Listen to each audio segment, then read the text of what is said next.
Graças a Jesus, as dinâmicas de hoje estão bênçãos sem tamanho. Nesse vídeo eu vou apresentar para vocês 3 dinâmicas fáceis que vão te ajudar na sua interação com seus alunos e contribuir para a melhor absorção do conteúdo da lição 9, Paulo e sua dedicação aos vocacionados, do 4º trimestre de 2021 da lição do CPAD.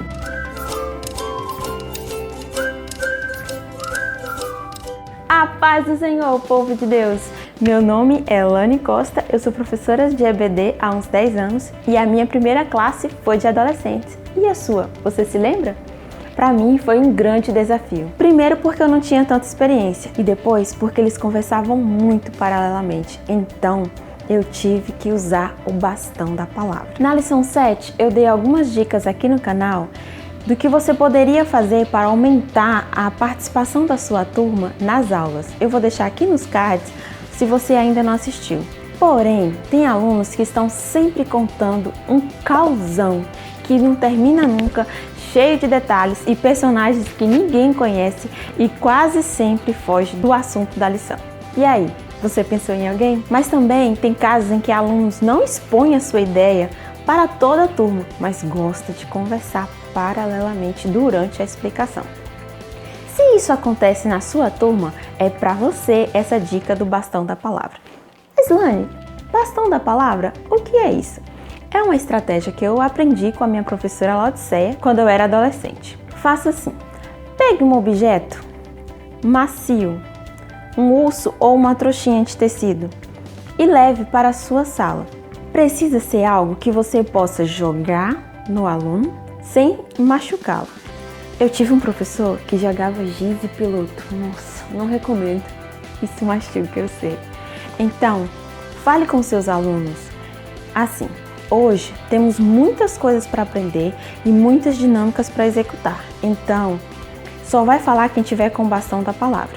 Quem for dar exemplo, testemunho, que seja objetivos. E se eu perceber conversa paralela, a pessoa vai ter que responder uma pergunta. Aí você começa a sua aula com o objeto na mão.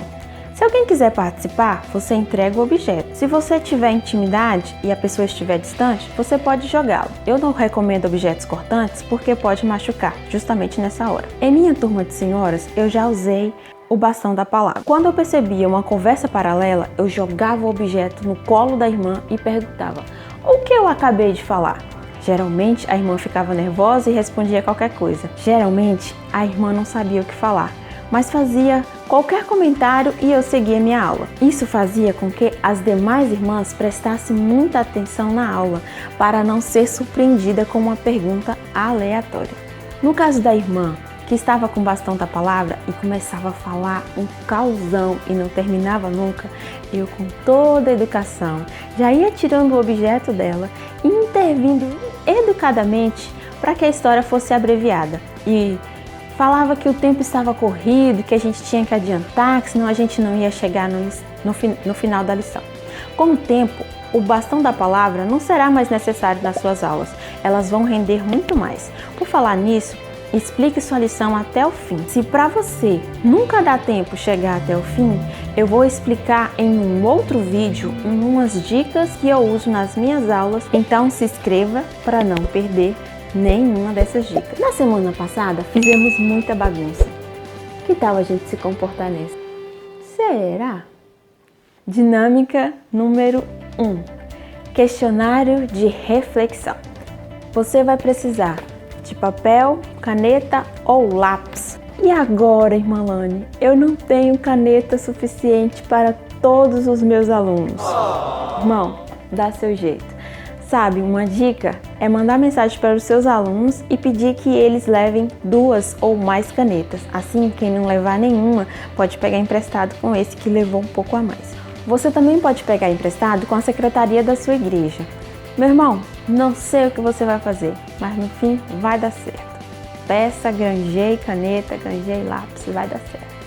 Então, você vai cortar a folha de ofício em 2 para render e começa explicando o que é vocação. Você pode usar o dicionário, mas basicamente você tem que explicar que vocação é o chamado. Então, você vai fazer 2 perguntas para os seus alunos. e dê 2 minutos para cada uma ser respondida. A primeira pergunta é: para que você foi vocacionado? E a segunda pergunta é: como você tem colocado em prática a sua vocação? Se você tiver alunos não alfabetizados, ofereça ajuda para escrever por eles, ou permita que eles apenas verbalizem. Sim, selecione alguns alunos para dividir com a turma o que eles responderam, porque se todos compartilharem, vai tomar um bom tempo da sua aula. Aplicação. Assim como Paulo sabia para que ele foi vocacionado, é importante também que nós saibamos a nossa vocação. Porém, mais importante do que saber qual é o chamado é como pôr em prática. De nada adianta você saber que foi vocacionado a servir no ministério, por exemplo, se você não exercer essa vocação. Paulo sabia da importância de despertar as vocações nos novos cristãos e sempre que possível separava um tempo para preparar seus colaboradores vocacionados para atuar na igreja da Ásia, entendendo que a estabilidade ministerial da igreja local dependia disso. Se você gostou do que assistiu até aqui, já curte o vídeo para ajudar o canal a alcançar mais pessoas e impactar mais aulas de EBD. Dinâmica número 2. Diga a cor e não o que está escrito. Eu sugiro que você faça no final do segundo ponto. É muito simples. Você vai precisar imprimir ou baixar no seu celular essa imagem. Vou deixar o link aqui na descrição para você baixar. Convide alguns alunos para dizer a cor e não o que está escrito. Dependendo do seu tempo, pode usar uns 5 alunos.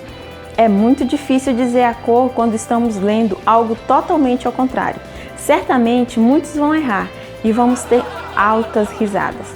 Vamos lá para a aplicação? Aplicação.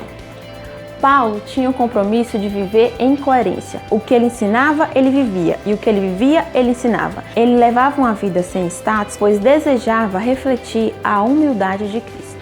Nessa dinâmica, aprendemos a importância do sim, sim, não, não. Ou seja, dizer sim quando realmente estamos querendo dizer sim e dizer não quando realmente estamos querendo dizer não. Porque o que passar disso é engano. Também não devemos viver de aparência, mas sim refletir Cristo tanto no secreto quanto nos holofotes. Dinâmica número 3. Cobertura espiritual. Essa dinâmica é muito boa, mas eu só faria se tivesse pouco tempo para explicar o terceiro ponto. Como assim, Lani? Você vai trocar a leitura do terceiro ponto por uma dinâmica que abrange todo o conteúdo? Isso mesmo. Assim que você fizer essa dinâmica, você pode apenas ler o subtítulo e explicar e fazer um paralelo com a dinâmica. Deixa eu explicar como a dinâmica é primeiro. Separe 2 alunos bem dinâmicos e peça que os seus outros alunos façam círculos de mãos dadas. Dentro do círculo, coloque um aluno e fora do círculo, coloque o outro. Quem estiver fora vai tentar pegar quem está dentro do círculo, porém quem estiver de mãos dadas não vai permitir que isso aconteça. Se por acaso o que está fora conseguir entrar, o que está dentro do círculo deve sair imediatamente e os que estão de mãos dadas devem prender essa pessoa dentro do círculo. Explique aos seus alunos que o que está dentro representa você e eu, ou seja, a igreja. Que os irmãos que estão de mãos dadas representam a força da liderança cristã junto ao Espírito Santo. E o que estava fora representa a ameaça ao rebanho do Senhor. Dê um tempo de mais ou menos 2 minutos para quem estiver pegando tentar furar o bloqueio e alcançar o aluno que está dentro do círculo. Conseguindo ou não, a dinâmica vai fluir do mesmo jeito. Peça para eles se sentarem. Então faça uma explicação seguindo os 3 subtópicos do terceiro ponto. Primeiro, sobre o desprendimento do obreiro para realizar a obra de Deus. Leia Atos 20, 24. A igreja, ou seja, o aluno que está dentro do círculo, nada podia fazer a respeito da sua segurança e conforto material, como Paulo falava sobre o desapego material da vida do obreiro. Segundo, sobre o cuidado pessoal do obreiro, leia Atos 20, 28. Comece perguntando aos alunos se eles acham que uma pessoa sozinha conseguiria defender a igreja, representada pelo aluno que estava dentro, do lobo que estava representado pelo aluno que estava fora. A resposta é óbvia, né? É não.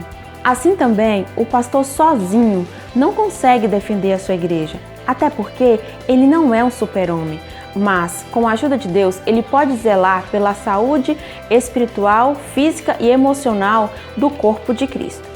Terceiro, sobre a ameaça de lobos cruéis,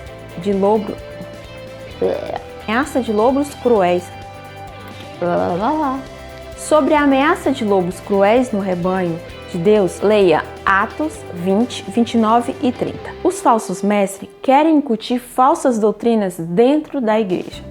E assim, Paulo chama a atenção dos pastores para eles terem um compromisso de cuidar das suas ovelhas, ensinando-as, mas também as protegendo. Permita que os seus alunos discutam sobre essa dinâmica e façam um paralelo entre a lição e a dinâmica. Boa aula a todos e fique com Deus e até a semana que vem!